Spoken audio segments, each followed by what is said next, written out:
محبت میں شدت معنی نہیں رکھتی، محبت میں عزت معنی رکھتی ہے۔ عورت ناز سے گوندی گئی ہے اور ناز کی حقدار ہے۔ اماں عائشہ صدیقہ رضی اللہ تعالی عنہا جب بھی روٹھتی تھیں کہ سرور کائنات منائیں، اور منایا جاتا تھا۔ یہ عورت کا حق اور مرد کا فرض ہے۔ محبت کے قرض ایسے ہی لٹائے جاتے ہیں۔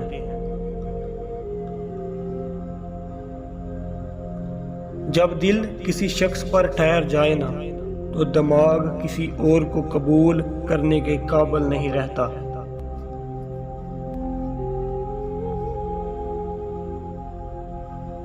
ہر میاں بیوی پر ایک وقت ایسا بھی آتا ہے کہ جب کچھ لوگ ان کے رشتے کو کمزور کرنے کی کوشش کرتے ہیں۔ جو اس وقت مشکل وقت میں نکل گیا وہ سکھی، اور جو لوگوں کی باتوں میں آ گیا اس کا مقدر نہ ختم ہونے والا دکھ ہے۔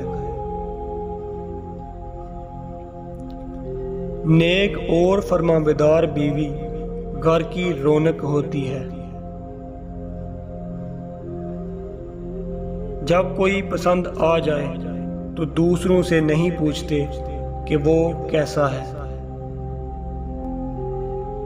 وہ بیوی بہت خوش نصیب ہے جس کی غیر موجودگی میں اس کا شوہر بے چین رہے۔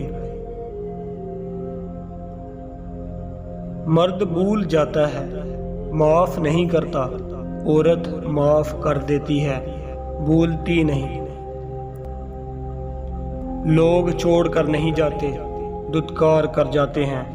اہم یہ نہیں کہ اب وہ آپ کو کتنی بار تذلیل کریں گے، اہم یہ ہے کہ اب آپ اور کتنا ذلیل ہونا چاہتے ہیں۔ عورت کی دو حرکتیں جو مرد کو بہت پسند ہوتی ہیں۔ نمبر 1، مرد کو غصے میں دیکھ کر عورت کا خاموش ہو جانا۔ نمبر 2، کوئی بھی نیا کام کرنے سے پہلے مرد سے مشورہ لینا۔ بارگاہ رب العزت میں دعا گو ہوں، اللہ پاک آپ کو اپنی رحمتوں اور برکتوں سے مالا مال کرے، رزق میں خیر و برکت عطا فرمائے اور ہمیشہ اپنی حفظ و ایمان میں رکھے۔ آمین ثم آمین۔